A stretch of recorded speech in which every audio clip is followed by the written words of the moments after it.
9 फरवरी 2012 से मैं इस संघर्ष में जो है दर दर भटक रहा हूँ, कोर्ट कचहरियों। अब मैं 12 तारीख से जंतर मंतर में भी बैठा हूँ। अभी ये जो आप देख रहे हो ना, इसको आप धरना ना मानिए। ये हमारे लिए पढ़े लिखे समाज के मुंह पर एक बहुत बड़ा तमाचा है। न्याय का सबकी रास्ता बंद हो जाता है। यहाँ जंतर मंतर से सबकी न्याय मिलने की आशा है और मैं दो जो बरी हुए हैं उनको जल्द से जल्द सुप्रीम कोर्ट से रिक्वेस्ट है, हाथ जोड़ के सरकार से भी है कि इनको फांसी पे चढ़ाया जाए। इसमें से एक लड़के ने ऑटो चालक को मारा, वो फिलहाल जेल में है। पर यदि सुप्रीम कोर्ट का फैसला सही होता, इनको फांसी दी जाती या उम्र कैद हो जाती इनको, तो ऑटो चालक का परिवार बच सकता था। सुप्रीम कोर्ट ने जो तीन जो मेन वकील थे उनको किसी रीजन से या किस सबूतों के अभाव से उनको बरी कर दिया, जिनको की फांसी होनी चाहिए थी। बड़े अफसोस से कहना पड़ रहा है कि न्याय जब 12 साल अगर इंतजार करना पड़े और उसके बावजूद भी जब सर्वोच्च अदालत द्वारा जो अपराधी हैं उनको रिहा कर दिया जाता है, तो इससे बड़ा दुर्भाग्यपूर्ण हमारे लिए या लोकतंत्र में रह रही जनता के लिए क्या होगा।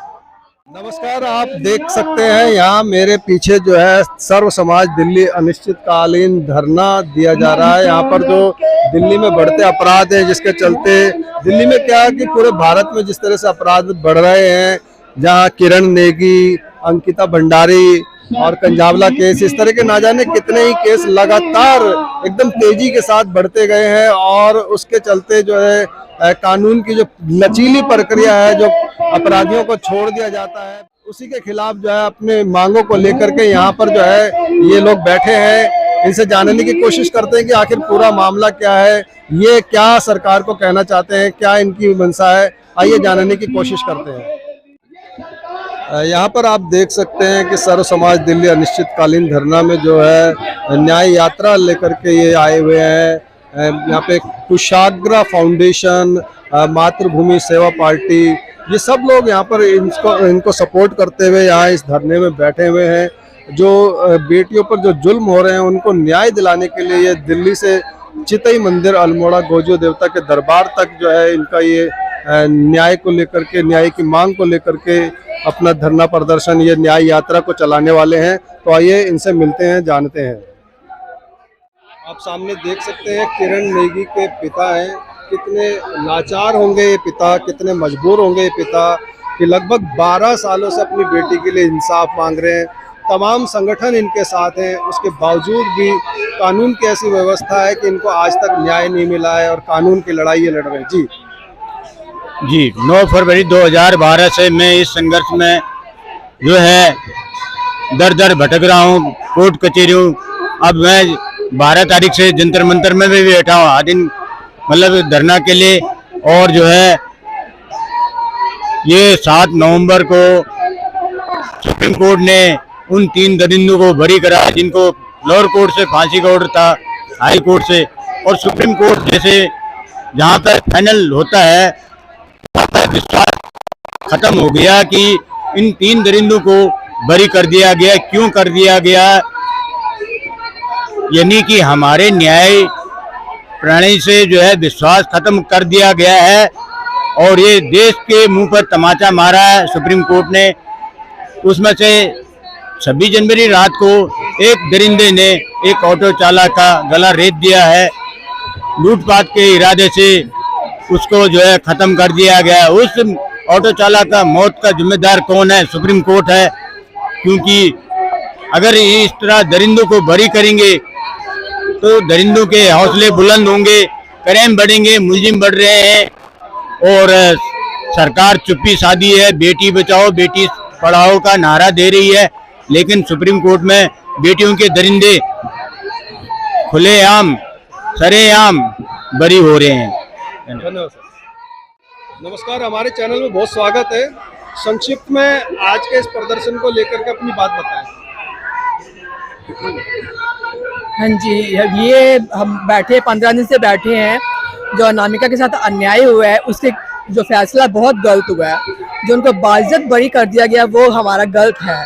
इससे समाज में बहुत गलत संदेश गया है। हम इसके खिलाफ में सरकार से चाहते हैं, न्यायालय से चाहते हैं तो उसको दोबारा से उसका सुनवाई की जाए और उसको मतलब कि न्याय दिया जाए, उन दोषियों को सजाए मौत दी जाए, हम यही चाहते हैं। आपका शुभ नाम परिचय? मेरा नाम कमलेश चक्रवर्ती है, अक्षरधाम से आई हूँ, द्वारका से आई हूँ। तो ताकि समाज में गलत संदेश जो गया वो वापस ठीक हो और जो बेखौफ अपराधी घूम रहे हैं तो उनमें डर भी पैदा हो और समाज में गलत संदेश ना जाए। जी सर, आपका शुभ नाम परिचय? मैं Rahul Srivastava all Dwarka resident federation से हूँ। अभी ये जो आप देख रहे हो ना, इसको आप धरना ना मानिए, ये हमारे लिए पढ़े लिखे समाज के मुंह पर एक बहुत बड़ा तमाचा है कि जहाँ पर हम वुमेन एम्पावरमेंट की बात कर रहे हैं, 33% का स्ट्राइक दे रहे हैं, वहाँ पे लड़कियों के साथ ऐसा भी हो रहा है। 2011-12 का केस है, उसमें भी आप देखो। और इस टाइम पर एक गवर्नमेंट है, अच्छी गवर्नमेंट है, अच्छा काम कर रही है, तो एक पनिशमेंट इमीडिएट होना चाहिए जिसकी वजह से ये एक मैसेज जाए सोसाइटी के अंदर कि देखो लड़कियां वुमेन के लिए हम वाकई हम कंसर्न्ड हैं। इंटेलेक्चुअल बीट को दिखाना चाहिए, सुप्रीम कोर्ट को दिखाना चाहिए कि वाकई में वो वुमेन एम्पावरमेंट को लेके बिल्कुल कंसर्न है, जो वो कह रहे हैं वही बात सच है। तो ये चीज़ें बहुत ज़रूरी हैं। अब इतने एक गरीब माँ बाप यहाँ पर बैठे हुए हैं, लड़कियाँ सुरक्षित नहीं है, आप रिपोर्टिंग कर रहे हो, मैं यहाँ पे बाइट दे रहा हूँ क्या, और गवर्नमेंट सुन रही है, सब कोर्ट खुले हुए हैं, जज देख रहे हैं, एडवोकेट्स देख रहे हैं, क्या ये अच्छी चीज़ है? बिल्कुल अच्छी चीज़ नहीं है। ये हमारे मुंह पे एक ऐसा तमाचा है कि जो हमें दिखाता है कि हमारा पढ़ा लिखा होना बेकार है, कि यहाँ पे अपराध होते हैं उस तरह के होते हैं कि लोग बेखौफ ये काम कर जाते हैं, वो भी रूरल एरिया में कहीं कोने में हो रहा है, नहीं पता चल पाया, मान लिया। यहाँ पे तो दिल्ली कैपिटल ऑफ इंडिया में एक ऐसी चीज हो रही है, इंटरनेशनल फोरम पे अगर ये खबर जाती है तो वो हमारे बारे में क्या सोचते हैं? हम कितना भी बोल लें, लेकिन ये जो चीजें हैं ये भी तो सच है। इस सच को आप कहाँ तक दबाओगे? तो मेरी रिक्वेस्ट है गवर्नमेंट ऑफ इंडिया से भी, सुप्रीम कोर्ट से भी, कि इस केस का तुरंत संज्ञान लिया जाए और इसका इमीडिएट डिसीजन दें इनके फेवर में, ना कि इनके फेवर में। इनको भी मत देखो, वो जो लड़की जो सभी के लिए, सभी की बेटी थी, पूरे हिंदुस्तान की, उसके लिए ये न्याय होना बहुत जरूरी है। हाँ, अरे मैं द्वारका से आया हूँ और ये 2012 से अभी इस आंदोलन से जुड़े हैं और किरण नेगी का 11 साल से घटना हुआ है और हम आज यहाँ 16 दिन हो गया, 15 दिन ये जंतर मंतर पर न्याय का सब चीज रास्ता बंद हो जाता है। यहाँ जंतर मंतर से सबकी न्याय मिलने की आशा है और मैं दो जो बरी हुए हैं उनको जल्द से जल्द सुप्रीम कोर्ट से रिक्वेस्ट है, हाथ जोड़ के सरकार से भी है कि इनको फांसी पर चढ़ाया जाए और दिल्ली सरकार से अनुरोध है कि इनके पीड़ित परिवार के एक सदस्य को नौकरी दिया जाए। और ये जब तक सुप्रीम कोर्ट या सरकार को आश्वासन नहीं दे तब तक हमारा यहाँ पर अनिश्चितकालीन धरना प्रदर्शन शांति से न्याय के लिए चलता रहेगा। और हाथ जोड़कर सुप्रीम कोर्ट से है कि हम लोग भूखे प्यासे परिवार मरता है, यहाँ पर जंतर मंतर पर आए हुए हैं, हमारा सुना जाए और जल्द से जल्द न्याय के आस दिया जाए और वो दरिंदों को फांसी पर लटका दिया जाए। यही हमारा संदेश है। और लोगों से भी मैं पूरे दिल्ली वासी और लोगों से कि हमारे धरना शांति पूर्वक धरना प्रदर्शन में शामिल हो और किरण नेगी के फादर को, पिता को सहायता करें और हमदर्दी बांटें और इस न्याय यात्रा में साथ दें। सुप्रीम कोर्ट से गुहार लगावें और सरकार से कि जल्द से जल्द इनको न्याय मिले और दरिंदों को पकड़ा जाए और फांसी दिया जाए। बहुत धन्यवाद सर। नमस्कार, बहुत स्वागत है हमारे चैनल में।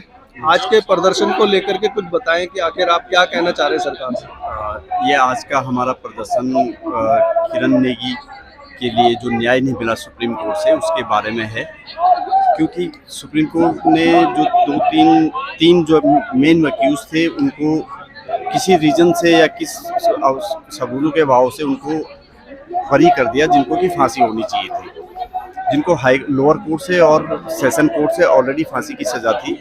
लेकिन उसमें कुछ न कुछ खामियां रही होगी, हमारी पैरवी सुप्रीम कोर्ट में अच्छे ढंग से नहीं हुई है, जिसकी वजह से ये सज़ा से वो बरी हो गए। और बरी होते हुए एक एक्यूज उसमें से उसने बाहर आके दोबारा मर्डर कर दिया है। और हमारे बीच में उनके किरण नेगी के मम्मी पापा पिछले 12 सालों से धरना प्रदर्शन कर रहे हैं। 12 सालों से वो लोग इस लड़ाई को लड़ रहे हैं और पिछले 12 मार्च से यहाँ पे धरने में बैठे हुए हैं। किस लिए बैठे हुए हैं? क्योंकि उनको न्याय नहीं मिला हुआ है। उनको न्याय की आशा, इस आशा में बैठे हुए कभी तो न्याय मिले, कोई तो न्याय दिलाने वाले जो बैठे हुए हैं उनके सद्बुद्धि दें, उनको न्याय दिलाएं। जबकि ये निर्भया कांड 2013 में हुआ था, उसके मुलजिमों को सज़ा मिल चुकी है। ये उससे भी बड़ा निर्भया कांड है। और उससे भी पहले का निर्भया कांड है, 2012 का है। तो अभी तक कोई न्याय नहीं मिला उनको, कोई उनकी देखभाल करने वाले नहीं, कोई उनकी पैरवी करने वाले नहीं, उनको अभी तक किसी प्रकार की सरकारी सहायता नहीं मिली है, उनको किसी प्रकार की सरकारी मौलिक और जो भी होते हैं किसी प्रकार का कोई उनकी देखभाल करने वाला नहीं है। और वो इस आशा में ही बैठे हुए हैं यहाँ पे कि कोई तो उनको सुने, कोई उनको न्याय दिलाएं, कोई उनको, उसके लिए हमारी बहुत सारी संस्थाएं हैं, अलग अलग संस्थाएं, सब मिलके उनको न्याय दिलाने के लिए पिछले 12 मार्च से अनिश्चितकालीन धरने पे बैठे हुए हैं और इसके लिए हम न्याय की गुहार लगा रहे हैं। आपका शुभ नाम परिचय? मैं महावीर सिंह फरसवान, इसी मातृभूमि सेवा पार्टी से भी हैं और मातृभूमि सेवा पार्टी महासचिव, और फिर उनके लिए हम किरण नेगी के माता पिता के लिए हम न्याय के लिए धरने प्रदर्शन पे बैठे हुए हैं। धन्यवाद। सर आपका शुभ नाम परिचय? मेरा नाम कमल ध्यानी है और मैं मातृभूमि सेवा पार्टी का महासचिव हूँ। तो कानून का जो लचीलापन है जिसके चलते जो है अपराध लगातार बढ़ते जा रहे हैं, और आपने बताया कि 12-13 सालों से यहाँ पर लगातार प्रदर्शन कर रहे हैं, तो इसको लेकर के आप क्या समझते हैं? कि देखिए,